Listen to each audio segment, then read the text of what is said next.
পাঠালে তুমি খোদা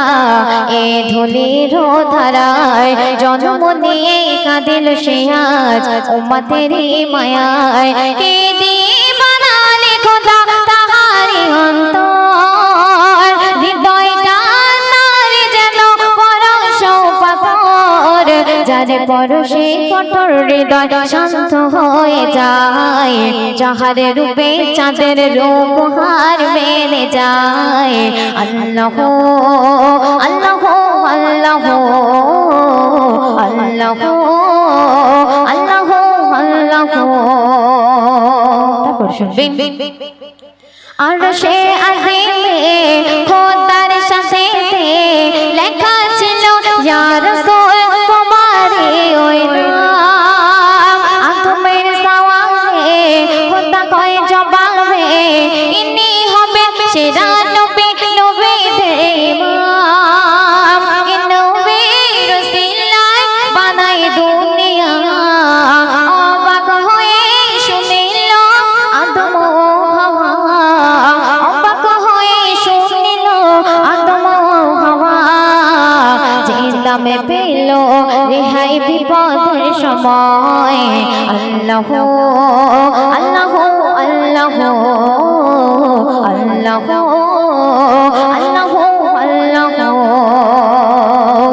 নবী মুসা আলাইহিস সালাম আল্লাহর সঙ্গে দেখা করার জন্য সাক্ষাৎ করার জন্য তিনি যখন তুর পাহাড়ে গিয়েছিলেন তিনি জুতো পায়ে দিয়ে গিয়েছিলেন আল্লাহ পাক বলেছিলেন মুসা তুমি তোমার জুতোটি খুলে এসো কিন্তু আমার প্রিয় নবী দোজানের বাদশা যখন আল্লাহর সঙ্গে সাক্ষাৎ করার জন্য দিদার করার জন্য আরশ মহল্লা আরশা আজমে পৌঁছানোর সময় তিনি যখন তার নিজের জুতোটি খুলে বলে নিচে হলেন ঝুঁকলেন তখন আল্লাহ পাক আমার প্রিয় নবী দোজানের বাদশাকে বলেছিলেন মুহাম্মদ বন্ধু তুমি তোমার জুতোটি খুলে না তোমার জুতোর ধুলায় আমার আরশ আজম ধন্য হোক তাহলে এখানে বুঝে নিতে হবে যে নবী মুসা আলাইহিস সালামকে জুতো খুলে আসতে বলেছিলেন কিন্তু আমার প্রিয় নবী দোজানের বাদশাকে জুতো পায়ে দিয়ে আরশ মহল্লায় যেতে বলেছিলেন আল্লাহ পাক আমার প্রিয় নবীর মর্যাদা আল্লাহ পাক কত দিয়েছে তো সেই উদ্দেশ্য করে কবি ছন্দের মাধ্যমে লিখছে শুনো খোদার দিদারে মুসা তোর পাহাড়ে হুকুমে নবী মুসা খুলিল ঘর আরশে আজিমে মোর নবী চলেছে পায়েতে ছিল জুতা তাই পাইল শরণ খোদা কয় ও নবী খুলো না ঘর পায়েরই ধুলাতে ধন্য আরশ ও আযম ধন্য আরশে আযম তোমার পরশ পেয়ে আরশ ধন্য হয়ে যায় একুল অকুল দুকুল নবী তোমার ওসিলায় আল্লাহ আল্লাহ আল্লাহ আল্লাহ আল্লাহ আল্লাহ সুন্দর শুনবেন হাসর দিবসে কঠিন সময়ে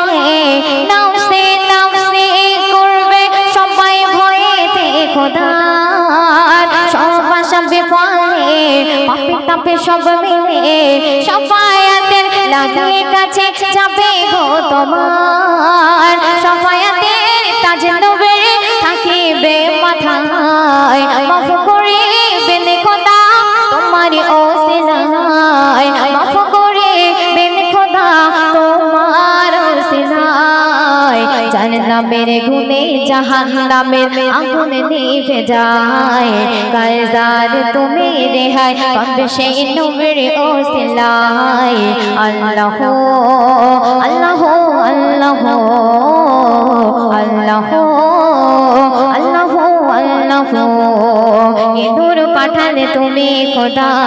এ ধুলির ধারায় জন্ম নিয়ে কাঁদিল সে আজ উম্মতেরই মায়ায় কে দিয়ে বানালে খোদা তাহারি অন্তর হৃদয়টা নারী যেন পরশ পাথর যার পরশে কঠোর হৃদয় শান্ত হয়ে যায় যাহার রূপে চাঁদের উপহার মেনে যায় আল্লাহ আল্লাহ আল্লাহ আল্লাহ আল্লাহ আল্লাহ আল্লাহ আল্লাহ আল্লাহ আমি আমিনা তোমার সোনার দাও না আমার গলতে, দাও না আমার গলতে। ও আমিনা তোমার সোনার দাও না আমার গলতে, দাও না আমার গলতে। নিয়ে যাব তোমার শিশুর, নিয়ে যাব তোমার শিশুর আমার ছোট্ট ঘরতে। ও আমিনা তোমার সোনার দাও না আমার গলতে, দাও না আমার গলতে। মা আমিনা মা হালিমাকে কি বলছে কবি ছন্দের মাধ্যমে লিখছে, শোনো। ও গো জান আমার বেটার পিতা যে আর বেঁচে নাই, পিতা যে আর বেঁচে নাই। কিছু দিতে পারবো না রে আমিও যে অসহায়, আমিও যে অসহায়। শুধু দাও তোমার সোনার, শুধু দাও তোমার সোনার, কিছুই আমার লাগবে না।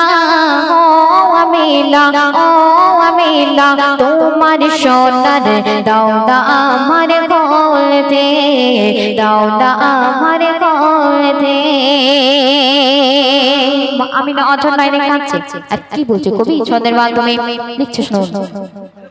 মা আমিনা বলছে কেঁদে, শোনো বুবু হালিমা,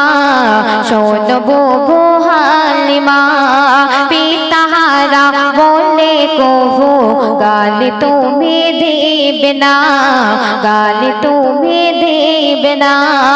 কথা দিলাম তোমার বেটার, কথা দিলাম তোমার বেটার, মনে দুঃখ দেব না। আমিনা তোমার সোনার দাও না আমার গলতে,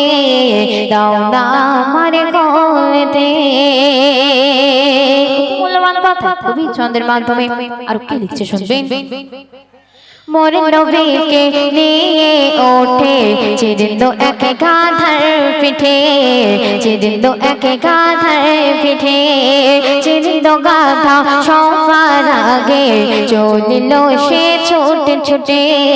চলিল সে ছুটে ছুটে। খুশিতে ওই গাধা ছোটে, খুশিতে ওই গাধা ছোটে, পিঠে সহে বাঁধা। আমিনা তোমার সোনার দাও না আমার গলতে, দাও না আমার গলতে।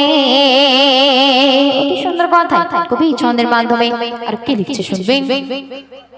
শিশু নবের রাখল যখন বাহালি মারে দোলনায়, বাহালি মারে দোলনায়। মোর নবীজির রূপের ঝটাই ঘরটা আলোয় ভরে যায়, ঘরটা আলোয় ভরে যায়। ঘরটা সুখে ভরে গেল, ঘরটা সুখে ভরে গেল, চলে গেল বেদনা। আমিনা তোমার সোনার দাও না আমার গলতে, দাও না আমার গলতে। শুনবেন। কবি মাসুম আলম যদি খোদা রহম পেতে চাও, খোদা রহম পেতে চাও। নার্গিস পারভীন নামাজ রোজা কোরআন হাদিসে বুকে নাও, কোরআন হাদিসে বুকে নাও। খোদার হুকুম মানলে তুমি, খোদার হুকুম মানলে তুমি দোজখে হবে না। আমিনা তোমার সোনার দাও না আমার গলতে, দাও না আমার গলতে। নিয়ে যাব তোমার শিশুর, নিয়ে যাব তোমার শিশুর আমার ছোট্ট ঘরতে। ও আমিনা তোমার সোনার দাও না আমার গলতে, দাও না আমার গলতে, দাও না আমার গলতে। জুড়ে স্মরণ করে ইব্রাহিমের ঘটনা এই পরীক্ষা নিলেন দেখো স্বয়ং মাবুদ রব্বানা এই পরীক্ষা নিলেন দেখো স্বয়ং মাবুদ রব্বানা জগৎ জুড়ে স্মরণ করে জগৎ জুড়ে স্মরণ করে ইব্রাহিমের ঘটনা এই পরীক্ষা নিলেন দেখো স্বয়ং মাবুদ রব্বানা এই পরীক্ষা নিলেন দেখো স্বয়ং মাবুদ রব্বানা শোনে রে মুমিনা শোনে রে মুমিনা শোনে রে মুমিনা শোনে রে মুমিনা তারপর শুনবে স্বপ্ন চোখে দেখে খুলে বলে স্বয়ং রব্বানা আমার তরে কুরবানি দাও করছি আমি ঘোষণা আমার তরে কুরবানি দাও করছি আমি ঘোষণা প্রথমবারে একসাথে করেন তিনি কুরবানি তবুও তিনি একই স্বপ্ন দেখেছে পেরেশানি তবুও তিনি একই স্বপ্ন দেখেছে পেরেশানি দ্বিতীয়বারে স্বপ্ন দেখে ওহে খুলি শোনো না প্রিয়জনের কুরবানি দাও এটাই আমার ঘোষণা প্রিয়জনের কুরবানি দাও এটাই আমার ঘোষণা শোনে রে মুমিনা শোনে রে মুমিনা শোনে রে মুমিনা শোনে রে মুমিনা আমার আপনার নবী ইব্রাহিম নবীকে আল্লাহ পাক একটি পরীক্ষা নিয়েছিলেন তাদের স্বপ্নের মাধ্যমে ঘোষণা বার্তা পাঠিয়েছিলেন যে ইব্রাহিম তোমাকে কুরবানি দিতে হবে তো আমার আপনার নবী ইব্রাহিম নবী প্রথমে একটি সাদা উট কুরবানি দিয়েছিলেন এবং কুরবানি দেওয়ার পর তিনি সেই একই স্বপ্ন বারবার দেখতে থাকেন তিনি ভাবছেন আল্লাহ পাক আমাকে তো কুরবানি দিতে বলেছে আমি তো কুরবানি দিয়েছি তাহলে কেন একই স্বপ্ন আমার স্বপ্নের মাধ্যমে তিনি বারবার দেখাচ্ছেন তো শেষবারের মতো আল্লাহ তাআলা তার স্বপ্নের মাধ্যমে আবার ঘোষণা বার্তা পাঠালো যে ইব্রাহিম তোমার যে প্রিয় জিনিস আছে সেটিকে কুরবান করতে হবে তখন আমার আপনার নবী ইব্রাহিম নবী কি করছে অতি মূল্যবান কথাই কবি ছন্দের মাধ্যমে লিখছে শুনুন অবশেষে মনে পড়ে সন্তানের কথা তবুও তানার মনের মাঝে লাগলো না যে ব্যথা তবুও তানার মনের মাঝে লাগলো না যে ব্যথা বলে খুলে শোনো বেটা আল্লাহ তাআলার ঘোষণা তোমাকে ওই করলে জবাই খুশি হবেন রব্বানা তোমাকে ওই করলে জবাই খুশি হবেন রব্বানা ইসমাইল বলে পিতা কোনো চিন্তা করো না আল্লাহর আদেশ মাথায় নিলাম দেরি যে আর করো না আল্লাহর আদেশ মাথায় নিলাম দেরি যে আর করো না শোনে রে মুমিনা শোনে রে মুমিনা শোনে রে মুমিনা শোনে রে মুমিনা সর্বশেষ কথা কবি ছন্দের মাধ্যমে আর কি লিখছে শুনবেন ইসমাইল বলল পিতা চোখে বাঁধো যে কাপড় আমার দেখে মায়ের চোখে হতে পারো কাতর আমার দেখে মায়ের চোখে হতে পারো কাতর চোখে কাপড় বেঁধে যখন করেন খুলেন কুরবানি ইসমাইলের বদৌলতে দুম্বা হলো কুরবানি ইসমাইলের বদৌলতে দুম্বা হলো কুরবানি কবি মাসুম আলম বলে কবি মাসুম আলম বলে তার শোনো না লিখে দিলাম কলম দিয়ে করবে তুমি বর্ণনা লিখে দিলাম কলম দিয়ে করবে তুমি বর্ণনা শোনে রে মুমিনা শোনে রে মুমিনা শোনে রে মুমিনা শোনে রে মুমিনা জগৎ জুড়ে স্মরণ করে জগৎ জুড়ে স্মরণ করে ইব্রাহিমের ঘটনা এই পরীক্ষা নিলেন দেখো স্বয়ং মাবুদ রব্বানা এই পরীক্ষা নিলেন দেখো স্বয়ং মাবুদ রব্বানা শোনে রে মুমিনা শোনে রে মুমিনা শোনে রে মুমিনা শোনে রে মুমিনা मारे दूटी लाल इमाम हुसैन ও হাসান মা ফাতেমার দুটি লাল ইমাম হোসেন ও হাসান হাসান হোসেন কি বলছে কবি ছন্দের মাধ্যমে লিখছে শুনুন ঘোড়ায় চড়ে যাব মোরা ঈদ ময়দানে নূরের ঠোঁটে হাসছে নবী তাকিয়ে মুখ পানে নূরের ঠোঁটে হাসলে নবী লাগে চমৎকার চার নূরেতে ঘুচলো ধরা জাহেলিয়ার অন্ধকার সেই নূরের নবীজি ফুলসিরাতের মাঝে সেই নূরের নবীজি ফুলসিরাতের মাঝে আমরা তানার উম্মত হয়ে আমরা তানার উম্মত হয়ে পড়ে ভগবান মা ফাতেমার দুটি লাল ইমাম হোসেন ও হাসান মা ফাতেমার দুটি লাল ইমাম হোসেন ও হাসান ইমামে হাসান হোসেন তার নানাজির কাছে ঈদের দিন আবদার করেছে যে নানাজি আমরা ঘোড়ায় চড়ে ঈদ ময়দানে যাব। আল্লাহর রাসূল ইমাম হাসান হোসেনকে কি বলছে এবং ইমাম হাসান হোসেন আমার আপনার নবী দোজানের বাচ্চাকে কি বলছে কবি ছন্দের মাধ্যমে লিখছে শুনুন। ঘোড়া কোথায় পাবো আমি আমি যে গরিব হাসান হোসেন প্রশ্ন করে তুমি খোদারে হাবিব দোজাহানের বাদশা তুমি তুমি তো গরিব নও উলমা খোলো সবার কাছে তোমার পরিচয় আজ মানব না কোনো দোহাই দেব না তোমায় রেহাই মানব না কোনো দোহাই দেব না তোমায় রেহাই আজকে তোমায় দেখিতে চাই আজকে তোমায় দেখিতে চাই বাদশাহী সম্মান মা ফাতেমার দুটি লাল ইমাম হোসেন ও হাসান মা ফাতেমার দুটি লাল ইমাম হোসেন ও হাসান। সুন্দর কথা কবি ছন্দের মাধ্যমে আর কি লিখছে শুনবেন। দুই শিশুকে জড়িয়ে বুকে নবী মুখে চুমা খায় মুচকে হেসে নবী বলে চিন্তা কিছু নাই আজকে আমি সাজবো ঘোড়া তোমাদের তরে ঈদ গায়ে যাবে তোমরা আমার পিঠে চড়ে হাসান হোসেন দুটি ভাই নবীর পিঠে বসে যায় হাসান হোসেন দুটি ভাই নবীর পিঠে বসে যায় আমার ঘুরে দিয়ে চলেন আমার ঘুরে দিয়ে চলেন নবী দোজাহান মা ফাতেমার দুটি লাল ইমাম হোসেন ও হাসান মা ফাতেমার দুটি লাল ইমাম হোসেন ও হাসান। ইমাম হাসান হোসেন পিঠে নিয়ে আমার আপনার নবী দোজানের বাচ্চা যখন নিজে ঘোড়া সেজে ঈদ ময়দানে দেখে আগমন করছিলেন তখন এই দৃশ্য দেখে মা ফাতেমা অঝর নয়নে কাঁদছে। কি বলছে কবি ছন্দের মাধ্যমে লিখছে শুনুন। এই দৃশ্য দেখে মা ফাতেমা কাঁদে অঝরে দুটি ছেলের মুখে তখন দুটি চাপড় মারে দয়ার নবী কেঁদে বলে ও মা ফাতেমা আজ আমার মুখে মারলে চাপড় একটু থামলে না কেঁদে বলে ফাতেমা অমন করে বলো না কেঁদে বলে ফাতেমা অমন করে বলো না শহীদে আমি পারি না ও গো আফজান মা ফাতেমার দুটি লাল ইমাম হোসেন ও হাসান মা ফাতেমার দুটি লাল ইমাম হোসেন ও হাসান। মা ফাতেমা বলছে আব্বা জান আমি তো আপনাকে মারি আমি আমার দুই পুত্র ইমাম হাসান হোসেনকে মেরেছি তাহলে আপনি কেন কাঁদছেন তখন আমার আপনার নবী দোজানের বাচ্চা মা ফাতেমাকে কি বলছে কবি ছন্দের মাধ্যমে লিখছে শুনুন।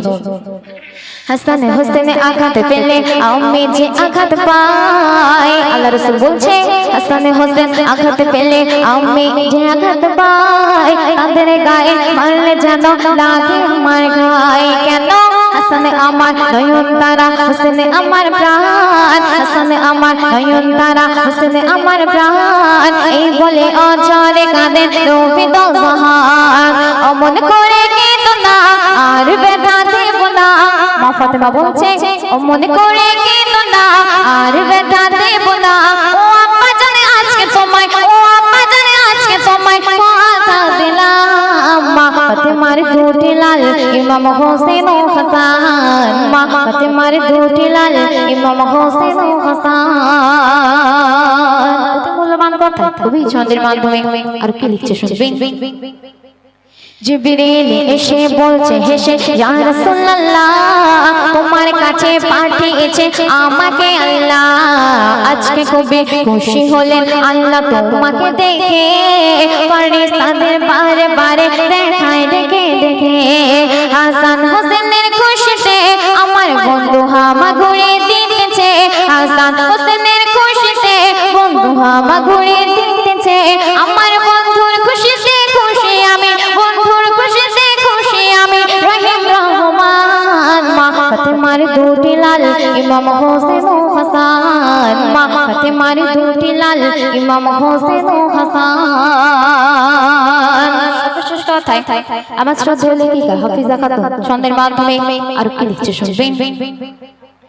ছন্দের শেষে ভালোবেসে হাজারো সালাম তোমার দুটি জানাই ওগো সরকার দো আলাম সালাম জানাই প্রাণ ভরে মা ফাতেমাকে সালাম জানাই প্রাণ ভরে হাসান হোসেনকে বলে আদম হাফিজা ইমান আমার হয় তাজা বলে আদম হাফিজা ইমান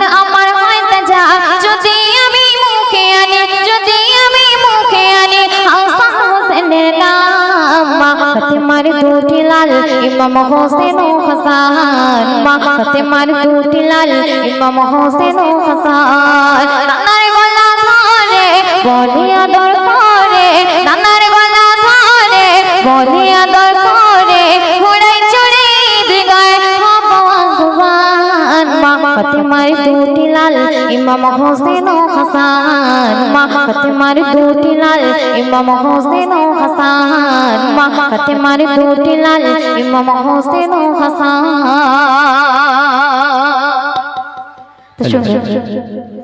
নবী কেঁদে বলে ও জননী মা একটু আমায় বলো না আব্বা আমার কেন আসে না আব্বা আমার কেন আসে না শিশু নবী কেঁদে বলে ও জননী মা একটু আমায় বলো না আব্বা আমার কেন আসে না আব্বা আমার কেন আসে না তুমি প্রতিদিনই বলছো আমার আব্বা ঘরে আসবে আমায় কোলে নিবে চুমা দেবে কত ভালোবাসবে দিনের পরে দিন চলে যায় আম্মা তো আসে না কলিজা আমার যায় রে ফেটে সহিতে পারে না কলিজা আমার যায় রে ফেটে সহিতে পারে না আব্বা জিনা আসলে আমি ঘরে যাব না মাগো বাবা জিনা আসলে আমি ঘরে যাব না তুমি যতই ডাকো না আজকে তোমার কোলে উঠব না আজকে তোমার কোলে উঠব না শুনবেন চিন্তা করে মায় আমি না কি বলে বোঝাবো আমার এতিম বেটার চোখের পানি কি করে মোছাবো